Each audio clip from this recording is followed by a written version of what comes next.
Hello friends जय जगन्नाथ आज ही class को आपण मानक पुणी थे स्वागत करुच्ची एवं आज एक नुआ विषय आलोचना करबा जेहेतु यूजीसी नेट बहुत पाखे आसिलानी ताको आमे दृष्टि रखी कौन करबा ना प्रत्येक दिन गोटे गोटे कवि विषय में आनिबी एवं प्रत्येक दिन जहाँ भी हो कौन से गोटे कवि रीति जुगर जने कवि हूँ कि आधुनिक जुगर जने कवि हूँ प्रत्येक दिन यूजीसी नेट एग्जाम जेहेतु पाखे आसूचे ताको दृष्टि रखी आम प्रत्येक दिन गोटे गोटे कवि विषय आलोचना करबा। आज विशेषकर मु कवि सम्राट उपेन्द्र भंज विषय आलोचना करी जने रीति जुगर सर्वश्रेष्ठ कवि होती किए ना उपेन्द्र भंज एवं यही क्लास टी विशेष करके आपण मानकर जो माने यूजीसी नेट देबे जो माने सीपीटी एग्जाम देबे कि जो माने कोन कर ना उड़िया ऑनर्स रे पीजी करूछंती बा एमए करूछंती कि जो माने +3 करूछंती सेमानक पई मध्ये बहुत इंपोर्टेंट ठीक अछि। तेणु आमे संक्षिप्त रे यही कवि सम्राट उपेन्द्र भंज विषय जानिबा ठीक अच्छे। एवं जो क्लास गुड़िक मोर पछक रही जानी समय व्यस्तता हेतु कौन सी क्लास आनीपार ना ग्रामर क्लास बहुत अधा धिया होगी पड़ी मुझे जानी बहुत सुंदर भाव में आम आगू आगू सब क्लास आनिया कौन टेंशन नबार ना सब क्लास हम ठीक अच्छे। चलतु सीधा सड़क आम विषय वस्तु को जीवा। आज आम आलोचना करवा रीति जुगर सर्वश्रेष्ठ कवि सम्राट उपेन्द्र भंज। देख आमे जानी आम उड़िया साहित्य जुग विभाजन करा प्रथमे प्राक सारला साहित्य तापर सारला साहित्य तापर पंचसखा साहित्य तापर आसे रीति साहित्य बा मध्ययुगीय उड़िया साहित्य ठीक अच्छे। तो ये रीति जुगर जिते गुड़िए कवि अच्छा सबुठारु जड़े बलिष्ठ प्रतिभा सबुठारु जड़े सर्वश्रेष्ठ प्रतिभा होती किए ना कवि सम्राट उपेन्द्र भंज ठीक अच्छे। आसतु संक्षिप्त विषय आम जानी नवा यूजीसी नेट को आम आखि सामने रखिकी आलोचना करुँच तेणु अधिकार अधिका जानापी जो चाहती अलग क्लास आनिबा ठीक अच्छे। देखो जन्मस्थान तो प्रथमे आम जन्मस्थान संपर्क जानी नवा। देख आम जानी कवि सम्राट उपेन्द्र भंज घुमुसुर गोटे प्रसिद्ध राजवंश कौन करते जन्मग्रहण करते किए से ना कवि सम्राट उपेन्द्र भंज तांको पिता थिले किए ना नीलकंठ भंज एवं से घुमुसुर राजा होते 1701 ख्रीष्टाब्द ठारू 1701 रु पुणी 1704 पर्यंत कौन होते राजा होकर रही किए नीलकंठ भंज। किंतु घटना कौन है ना 1704 मसीह गोटे कका पुओ भाई थिला घन भंज ठीक अच्छे। सी कौन कले ना नीलकंठ भंज को राज्यर सिंहासन विताड़ित करदे से नीलकंठ भंज कौन कले ना निज पुत्र उपेन्द्र भंज सहित नयागढ़ पलायन कले हेटी कौन कले ना जाइकी तत्कालीन से माने तत्कालीन अर्थात नयागढ़ से समय राजा किए थे ना पुरुषोत्तम सिंह मांधातांकर आश्रय ग्रहण कले ठीक अच्छे। घटना कौन है मुझे कहीदे शुण नीलकंठ भंज कौन कले ना से घुमुसुर राजवंश कौन कले ना 1701 ठारू 1704 पर्यंत सिंहासन में बसिले घुमुसुर राजा होकर रहिले किंतु 1704 गोटे कका पुओ भाई थिला किए घन भंज से कौन कले ना तांकू विताड़ित करदे सिंहासन शेष में बाप पुओ अर्थात नीलकंठ भंज एवं उपेन्द्र भंज उभय कौन कले ना नयागढ़ को पलैले एवं से समय नयागढ़ राजा किए थे ना पुरुषोत्तम सिंह मांधाता ठीक अच्छे। से ये पिता पुत्र को आश्रय देकी रखिले ठीक अच्छे। तापर कौन हो देखिया शुणा मिले बा लोक किंवदंती कहे कौन कहे उपेन्द्र भंज बुगुड़ार सिद्ध गुंफारे किछि दिन पर्यंत किछि साहित्य साधना करथिले। प्रथमे कौन कले ना उपेन्द्र भंज बुगुड़ा ठारे सिद्ध गुंफा ठारे किछि दिन साहित्य साधना कले एवं परवर्ती पर्याय माने परे परे से विष्णु क्षेत्र ओडगा रघुनाथ पीठरे रामतारक मंत्र जप करी अपूर्व कवित्व बा सिद्धि प्राप्त होते एति पर्यंत मु भावुची आपण मानकर कौन से डाउट नथिबो ठीक अच्छे। आमे जानिले जे पिता पुत्र प्रथमे जाइए कार आश्रय नेले ना नयागढ़ तत्कालीन राजा किए पुरुषोत्तम सिंह मांधाता आश्रय नेले एवं सेठारे कौन कले ना उपेन्द्र भंज बुगुड़ार गोटे सिद्ध गुंफा ठारे किछि दिन साहित्य लेखालेखि कले परवर्ती अवस्था से कौन कले ओडगाँ गले एवं रघुनाथ पीठरे रामतारक मंत्र को जप कले एवं सिद्धित्व प्राप्त कले बा आमे कहीपर से माने सिद्धि प्राप्त करके कवित्व प्राप्त कले ठीक अच्छे। तापर आ गोटे स्लाइड की जा देखु कौन है जो सिद्धि प्राप्त कर सारे कौन है नयागढ़ राजा तांको कवित्व रे मुग्ध होई तांको वीरवर उपाधि प्रदान करते। देख इनको आ गोटे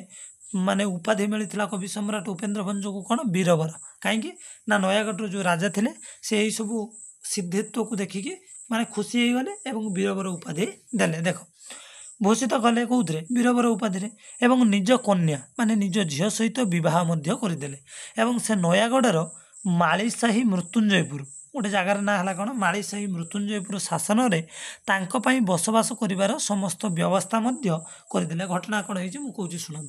जिते ये कौन कले से रामतारक मंत्र जप करिकी सिद्धि प्राप्त करके फेरिले। ये सिद्धित्व बेसी खुशी हो गले किए ना नयागढ़ राजा बहुत खुशी हो गले एवं तांको सिद्धित्व को देखिकी से बहुत खुशी होगा सहित निज झील सहित बाहाघर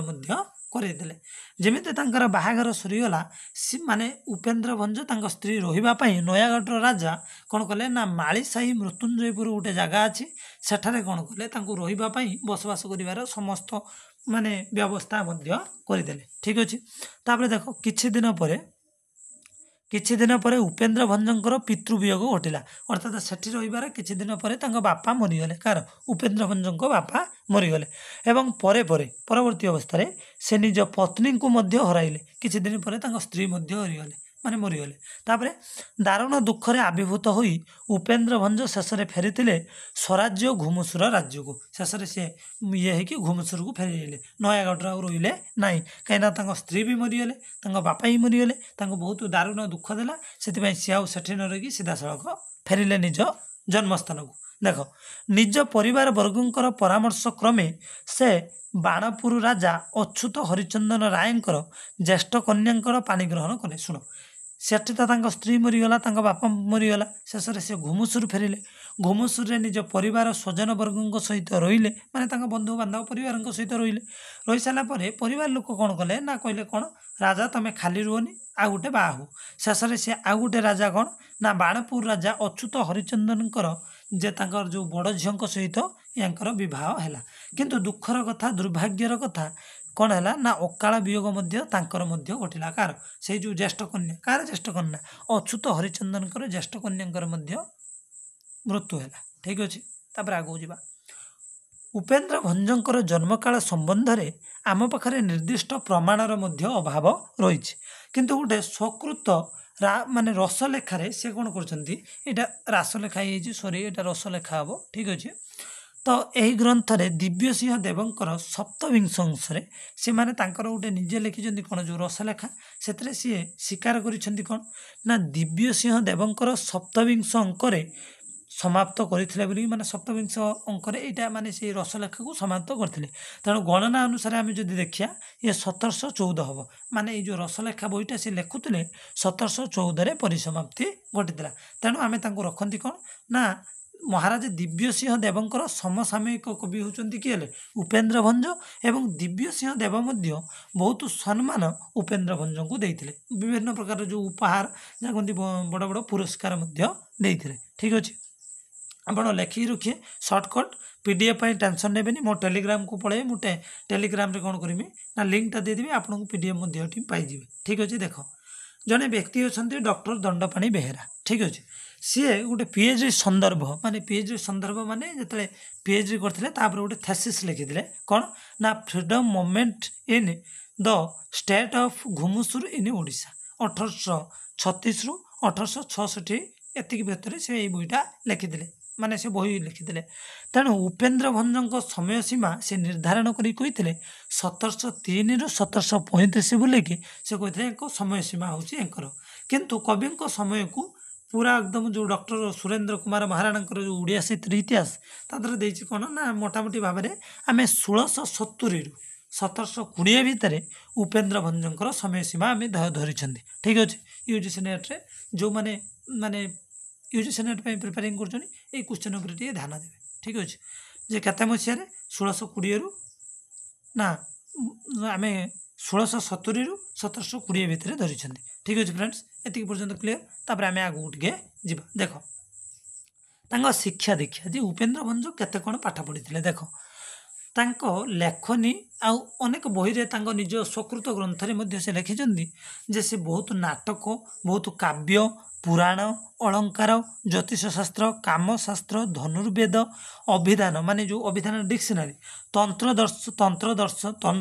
आ दर्शन शास्त्र माने फिलोसफी आदि विद्या साधन करते किए उपेन्द्र भंज। शिक्षा दीक्षा विषय जानले जीवनी जानले एवं आम देखिया कौन कौन से सब लिखिं। ठीक अच्छे तांकर जो काव्य को आम सब विवाहीकरण करुँच गुटी करी कहूँ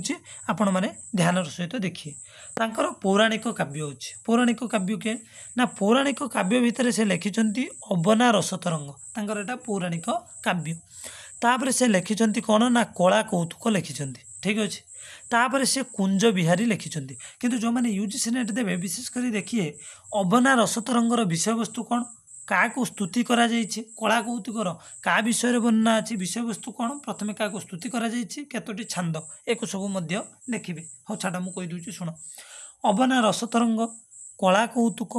कुंज बिहारी लिखिंट वैदहिष विलास लिखिंट ब्रजलीला लिखिंट रामलीलामृत लिखिंट रासलीला लिखिंट सुभद्रा परिणय लिखिंट एतिकी है पौराणिक काव्य बुझिपारे कथा आपण मैंने नोट करने स्क्रीनशॉट मारने कि पीडीएफ मुझे आपको देदेमी टेलीग्राम रे जाइए पाइबे ठीक अच्छे तापर आमर पौराणिक काव्य पर आम देखा काल्पनिक काव्य कौन कौन लिखिंट ठीक अच्छे काल्पनिक माने कल्पना प्रस्तुत गल्प कौन लिखिंट देख काव्य टाइप रे कलावती लिखिंट कामकला लिखिंट कोटि ब्रह्मांड सुंदरी लिखिंट चंद्रकला लिखिंट चंद्ररेखा लिखिंट चित्रलेखा लिखिंट त्रिलोक मोहिनी लिखिंट प्रेमलता लिखिंट त्रिलोक नहीं त्रैलोक्य मोहिनी है ठीक अच्छे भूल अच्छे मिस्टेक अच्छे सॉरी प्रेमलता लिखिंट प्रेम सुधानिधि लिखिंट भाववती लिखिंट मनोरमा लिखिंट मुक्तावती लिखिंट रासलेखा लिखिंट रसमंजरी रसिक हारावली लावण्यवती शोभावती सुवर्णरेखा हेममंजरी आदि तांकर कौन ना काल्पनिक काव्य विशेष भाव में आउ थे चाहिए आपण मानक कहीदेवाई देखु कलावती कामकला कोटि ब्रह्मांड सुंदरी चंद्रकला चंद्ररेखा चित्रलेखा त्रिलोक मोहिनी प्रेमलता प्रेम सुधानिधि भाववती मनोरमा मुक्तावती रासलेखा रसमंजरी रसिक हारावली लावण्यवती शोभावती सुवर्णरेखा हेममंजरी काल्पनिक काव्य ठीक अच्छे पौराणिक काव्य कि आपण मैंने देखिपारे देख आउ कौन रहा कौन ना आपणकर आलंकारिक काव्य कौन माने बहुत अलंकार रही जमीक चित्र काव्य बंधदय लिखिंट छांदभूषण लिखिंट रसपंचक लिखिंट रसमंजरी लिखिंट गीतिका गीतिका मध्य कौन विभिन्न चौतीसा लिखिंट चौपदी लिखिंट दोहा लिखिंट छपोई लिखिंट षोलपोई इत्यादि की से रचना कर विविध रचना मनकर से गीता विधान लिखिंट 36 राहस बही लिखिंट नारद पुराण लिखिंट पुरुषोत्तम महात्म्य लिखिंट आ कौन विचित्र विचित्र तरंगिणी लिखिंट आउ षढ़ ऋतु इत्यादि किए लिखिंट ना आमर उपेन्द्र भंज लिखिंट बहुत बहुत आपण मानक धन्यवाद भगवान आपणकर मंगल करंतु ठीक अच्छे विषय वस्तु को फ्रेंड्स आम सारिदेले बहुत सर्टकट पीडीएफ टी आपण मानक देदेवी एथिरे सेमानक जीवन देखो संक्षिप्त रही जीवनी सहित आपण मानकर तांको शिक्षा दीक्षा संपर्क रही दुई गोटी विवाह करते से कथा मुझे कहली एवं तांको समय सीमा 1670 रु 1720 से कथा मुझे कहली तापर तांकर शिक्षा देखनी नाटक काव्य पुराण अलंकार ज्योतिष कामशास्त्र से सब कौन कर अध्ययन कर बहुत ज्ञानी थे सी तापर मुझे काव्य संपर्क में सूचना देली आपण को आउ गोटे कम दे दूसरी शुणु जो अबना रसतरंग कला कौतुक कुंज बिहारी किंबा कलावती हो कामकला हो कोटि ब्रह्मांड सुंदरी हो आपण देखिए ये सब केते छंद रही एवं छांदरे प्रथमे क्या स्तुति करा एवं जो विषय रहा कौ विषय धर अबना रसतरंग क्या उपरे लिखा वैदहिष विलास क्या उपरे जमी जानते वैदहिष विलास भगवान रामचंद्र टोटाली रामचरित मानस जा वैदहिष विलास से रामायण कथा वस्तु रही ब्रजलीला भगवान कृष्ण लीला रही कला कौतुक से कृष्ण कथा रही से अबना रसतरंग रामलीला तो आप जापे सुभद्रा परिणय कौन रही कलावती विषय वस्तु कौन कामकलार विषय वस्तु कौन एगुड़ी आपण मैंने जानवे कहीं जिते जानवे से भल हम समय अभाव रोचे मुझे भी मिल समय ये सब विषय को आने चेष्टा करी कि कौन करवा सब आड़ को देते पहुँचे ऑफलाइन ऑनलाइन चारिआडे क्लास रोचे से मुझे सम्मुख को बेसीटा आसीपार कि मुझे चेष्टा करी जो ग्रामर क्लास गुड़ा अधा रही मत भी कमेंट कर मत भी देखिए दुख लगुच भी खराब लगुच भी मुझे कहीदे आपण मानक तो मुझे जापारे तार मुख्य रिजन है भाई आपण मैंने आनी ना क्लास केतटा कौन भ्यू टे कम आसला से मुझे देखिली कौन भ्यू जेहतु कम आसला मुझे ऑफलाइन बेसी ध्यान देली किंतु एबे भ्यू आसु न आसु भाई मुझे सीधा सड़क क्लास गुड़िक करी किए देखू किए न देखू ठीक अच्छे ओके जे कई जड़े तो सर्च मार सर्टकट्रे आपने पाइपर ठीक अच्छे बहुत बहुत धन्यवाद नेक्स्ट क्लास आपन सहित पुणी थे देखा पुणी गोटे नुआ कवि सहित मुझे सहित साक्षात करी ठीक अच्छे जे न बुझीपारे मत कहे ओके कमेंट करदे।